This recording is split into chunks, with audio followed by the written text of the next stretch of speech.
Bienvenue dans cette nouvelle édition du 12-15. Voici les titres de l'actualité. Laoken Koreyo Medar bat campagne en vue de la présidentielle du 10 avril au Tchad.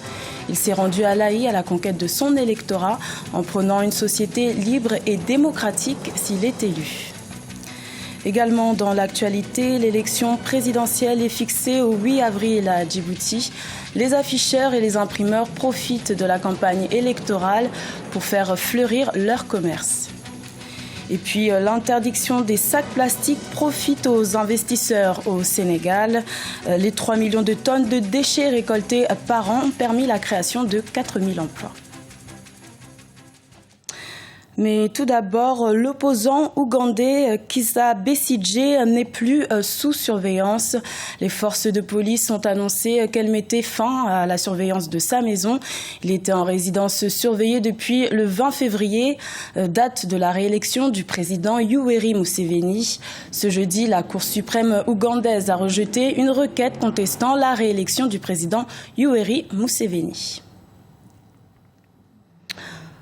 Laoken Koreyo Medar fait partie des candidats en lice à la présidentielle du 10 avril au Tchad. Le candidat de la Convention tchadienne pour la paix et le développement s'est rendu à l'Aï, au sud du pays, à la conquête de son électorat, en prônant une société libre et démocratique s'il est élu. Sadou Alizé Mokhtar, commenté par Corinne Kamdem.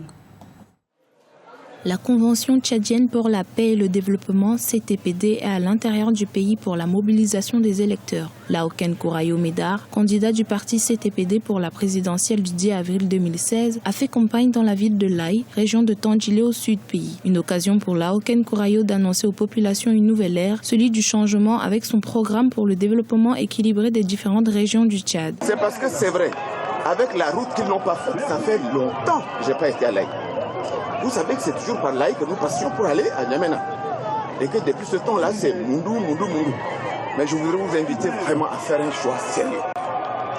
Le Tchad doit changer. La CTPD souhaite mettre sur pied une société libre et démocratique dans laquelle les Tchadiens vivront ensemble dans la tolérance et la cohésion. Pour atteindre ces objectifs, le parti promet de lutter pour plus de justice sociale. Je connais parfaitement l'histoire de cette ville. Si nous sommes élus, effectivement élus, la première des choses à faire, c'est de bitumer la route de l'Aï à Djouman, de l'Aï à Doba et de l'Aï à Kélo. Je crois que si toutes ces voies sont bitumées, en toute saison, l'Aï va se battre pour son développement. Maire de la ville de Moundou, la deuxième ville du Tchad, le candidat du CTPD se présente pour la première fois à une élection présidentielle. Le parti de la Convention tchadienne pour la paix et le développement, CTPD, a aujourd'hui 2 élus qui siègent à l'Assemblée nationale et 14 conseillers municipaux. À Djibouti, les afficheurs et les imprimeurs profitent de la campagne électorale pour faire fleurir leur commerce. Entre affiches, tracts et t-shirts, les candidats mettent toutes les chances de leur côté pour tenter de remporter la présidentielle du 8 avril. Une aubaine pour les commerçants de ce secteur. El Hadj Ndjaye. Les affiches dans les rues de Djibouti, la capitale de la République de Djibouti, parlent d'elles-mêmes. C'est la campagne pour les élections présidentielles qui a débuté depuis le 22 mars 2015. T-shirts, casquettes, panneaux publicitaires, murs et autres visuels sont recouverts de portraits de candidats ou de slogans accrocheurs. Une période favorable pour les acteurs de ce secteur. En témoigne le chiffre d'affaires des sérigraphies et des imprimeurs en nette augmentation. Ça avance, c'est mieux. C'est mieux qu'à l'avant parce que c'est la première fois qu'on a plus de 6 candidats et qu'il y a plus d'affiches que par rapport aux autres élections. Ils sont tous obligés de passer par les agences publicitaires pour se faire connaître, pour pouvoir mettre en image leur programme. De plus en plus, on a des affiches. Nous en sortons très bien. Parce que tout s'est fait à Djibouti. Nous avons travaillé pour avoir tous les matières premières à Djibouti, comme les tissus, comme le coton, le t-shirt, et de faire travailler par des Djiboutiens. Et ce que je peux dire, c'est qu'aujourd'hui, nous sommes compétitifs par rapport à Dubaï, par rapport à toute la région. Le prix d'une sérigraphie varie d'un article à un autre. Par exemple, pour aborder sur son t-shirt le visage souriant de son candidat, souligné du slogan de son choix, il va falloir débourser 1000 francs djiboutiens. Pour les casquettes et écharpes, c'est à 750 francs djiboutiens. Quant aux bâches, les prix sont en fonction de la taille. Pour les acteurs, cette campagne 2016 a permis de créer des emplois saisonniers. Depuis un mois, nous faisons travailler une centaine de personnes pour l'impression des t-shirts et pour aussi confectionner des bagnes, des boubous, des écharpes, des chapeaux. Donc en ce moment, il y a beaucoup de monde qui travaille, on peut le dire, mais je pense que ça va durer encore.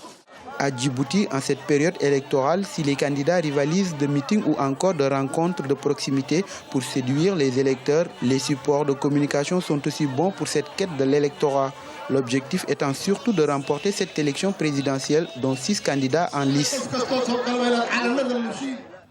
Et sachez qu'Africa 24 reste mobilisé pour vous faire vivre ces processus électoraux à Djibouti et au Tchad à travers des émissions spéciales en direct. Des émissions qui débutent pour le Djibouti à 17h GMT, puis pour le Tchad à partir de 20h GMT. L'interdiction des sacs plastiques entrée en vigueur le 4 janvier 2016 au Sénégal commence à porter ses fruits dans l'économie du pays. Le recyclage des déchets plastiques concentre près de 4000 emplois dans le pays où le taux de chômage tourne autour des 13%. Ibrahima Djoumaba. Au Sénégal, le recyclage des déchets plastiques est devenu un secteur économique prometteur. Avec l'interdiction des sachets plastiques de faible micronage, des investisseurs se sont tournés vers le recyclage pour garder leurs entreprises viables. En peu de temps, plusieurs milliers de tonnes de plastique ont été recyclées, des emplois et des unités industrielles créées. On travaille 200 tonnes par mois de recyclage. Ce que nous recevons n'est pas encore suffisant, mais nous sommes en train de réfléchir, de penser pour faire de nouveaux investissements. Donc nous avons pris sur le site de Sébikotane un grand terrain et où nous avons l'ambition de faire une très belle société de recyclage. Et nous avons fait beaucoup de création d'emplois. Avec cette filière, il y a eu 3000 emplois de créés. L'industrie des déchets recyclés est devenue une chaîne de valeur.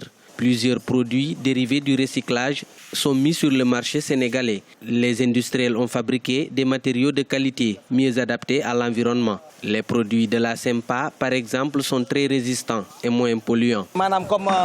Nous fabriquons plusieurs gammes de produits avec de la matière recyclée. Vous voyez cette bassine ou ce seau, ce sont des produits finis du recyclage. Nous fabriquons aussi des poubelles pour les ménages et même de grandes bâches de cérémonie.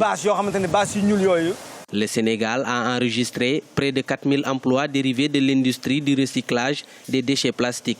Le pays rejette pas moins de 3 millions de tonnes d'ordures ménagères par an. Une loi a été votée en avril 2015 pour interdire la vente, la production, la détention et l'importation des sachets plastiques de faible micronage. Le ministère de l'Environnement a institué la campagne Ville sans plastique pour sensibiliser les populations sur la pollution des déchets plastiques. Et un mot de football pour finir avec la suspension du footballeur ivoirien Emmanuel Eboué. La FIFA l'a interdit de football pendant 1 an pour une affaire vieille de 2013. Le footballeur est accusé d'avoir manqué de régler son ancien agent malgré de multiples relances. Cette sanction intervient alors qu'il a signé le 9 mars 2016 un contrat avec le club anglais Sunderland. C'était le journal de la rédaction. Merci de l'avoir suivi. Retrouvez dans quelques instants une nouvelle édition de l'information sur Africa 24.